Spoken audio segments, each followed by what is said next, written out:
Assalamualaikum warahmatullahi wabarakatuh. Perkenalkan, nama saya Yubita Zohria, NIM 1931144, kelas Perbankan Syariah 3C. Di sini saya akan menjelaskan makroekonomi konvensional. Pertama-tama saya akan menjelaskan definisi dan konsep dasar ekonomi makro.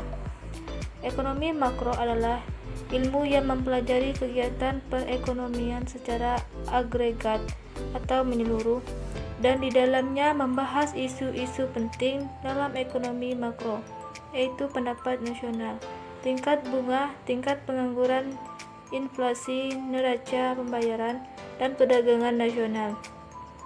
Dalam ekonomi makro juga membahas perekonomian 2 sektor, 3 sektor, dan 4 sektor. Perekonomian 2 sektor adalah perekonomian yang terdiri dari sektor rumah tangga dan sektor perusahaan, yang mana tidak ada campur tangan pemerintah seperti pembayaran pajak dan pengeluaran pemerintahan, dan juga tidak melibatkan perdagangan luar negeri seperti ekspor dan impor.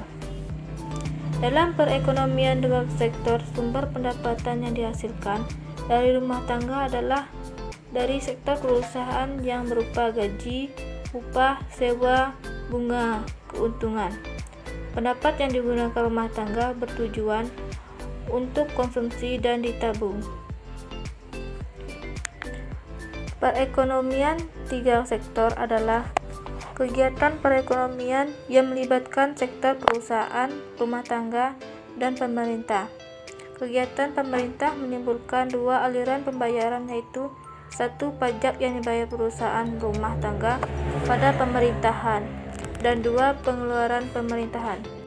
Perekonomian 4 sektor atau perekonomian terbuka adalah suatu kegiatan ekonomi di suatu negara yang melakukan kegiatan ekspor-impor dengan negara-negara lain. Dalam perekonomian 4 sektor terdapat 4 komponen, yaitu rumah tangga, perusahaan, pemerintahan, dan sektor luar negeri. B. Makroekonomi klasik atau long run analysis. Teori pertumbuhan ekonomi. Teori pertumbuhan ekonomi. Pertumbuhan ekonomi yang lambat atau kemunduran ekonomi menimbulkan implikasi ekonomi dan sosial yang sangat merugikan masyarakat. Pertambahan pengangguran, kemerosotan taraf kemakmuran, dan kerusuhan-kerusuhan sosial adalah beberapa akibat penting yang akan timbul. Pandangan klasik. Penelitian yang lebih serius mengenai faktor-faktor yang menimbulkan pertumbuhan ekonomi dilakukan oleh Adam Smith, yang menjadi pelopor dalam pemikiran ekonomi klasik dalam bukunya An Inquiry into the Nature and Cause of the Wealth of Nations, yang diterbitkan lebih dari 2 abad yang lalu. Smith mengemukakan beberapa pandangan mengenai beberapa faktor yang penting perannya dalam pertumbuhan ekonomi. Pandangannya utama adalah: 1. Peran sistem pasaran bebas. 2. Perluasan pasar. 3. Spesialisasi dan kemajuan teknologi. C. Keynesian economy atau short run analysis. Teori Keynes yang dikemukakan dalam buku The General Theory antara lain mencoba untuk menerangkan mengapa suatu perekonomian dapat mengalami pengangguran yang sangat serius. Depresi dunia dalam tahun 1930-an membingungkan banyak ahli-ahli ekonomi pada masa tersebut. Peristiwa yang berlaku pada masa tersebut adalah sangat berbeda dengan yang selalu diterangkan dan diyakini oleh ahli-ahli ekonomi klasik. Mereka berpendapat seperti telah diterangkan dalam bab 3, perekonomian akan selalu mencapai tingkat kesempatan kerja penuh. Apabila berlaku pengangguran, sistem pasaran bebas dengan sendirinya akan membuat penyesuaian sehingga kesempatan kerja penuh tercapai kembali.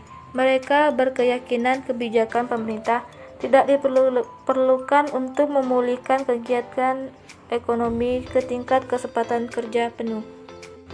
Buku The General Theory mengembangkan suatu teori yang menerangkan mengapa masalah depresi yang serius itu dapat berlaku dan tindakan yang bagaimana yang perlu dilakukan untuk mengatasi masalah itu. Dalam teori, Keynes menerangkan peran uang dalam mempengaruhi kegiatan ekonomi berbeda dengan pandangan klasik. Keynes berpendapat uang tidak netral. Money is not neutral. Ia mempunyai peran dalam mempengaruhi kegiatan perekonomian. Perubahan-perubahan penawaran uang akan mempengaruhi kegiatan ekonomi dan pendapatan nasional melalui mekanisme transmisi berikut. 1. Pertambahan penawaran uang akan menurunkan suku bunga. 2. Pengurangan suku bunga akan menambah investasi. 3. Kenaikan investasi akan menimbulkan proses multiplier sehingga akhirnya pendapat nasional meningkat lebih besar dari kenaikan investasi dan mulanya berlaku. D. Sintesis dalam ekonomi makro, mainstream economic. Sintesis neoklasik merupakan istilah yang pertama kali dikenalkan oleh Paul Samuelson pada tahun 1950-an. Sintesis ia merupakan gabungan dari pendekatan neoklasik dalam pengajaran ekonomika mikro dengan pendekatan Keynesian dalam pengajaran ekonomi makro. Satu contoh paling populer dari sintesis neoklasik ini adalah tentu saja buku teks ekonomi karya Paul Small. Pada umumnya pengajaran yang memakai pendekatan sintesis neoklasik melalui dengan teori konsumen di mana seorang konsumen yang rasional mencoba memaksimalkan kepuasan, namun terkendala oleh anggaran. Pembahasan kemudian berlanjut ke teori perusahaan pasar sempurna, pasar tidak sempurna, dan pasar input. Konvergensi dan homogeneitas kemudian berpotensi menghambat perkembangan ilmu ekonomi itu sendiri. Terdapat sejumlah alasan kenapa ia mungkin terjadi. Pertama, ketergantungan pada micro foundation dan asumsi yang digunakan membuat model ini kaku.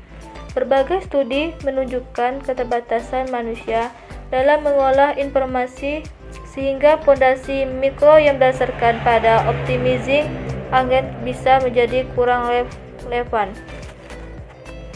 Sebagian dari bagian 2 dan bagian 3 artikel ini akan lebih lanjut membahas mengenai kelemahan teori ekonomika mikro. Kedua, terdapat pemahaman yang salah oleh sejumlah ekonomi bahwa hanya faktor kekakuan harga dan kebijakan moneter saja yang diadopsi dalam neo-neoclassical scientists.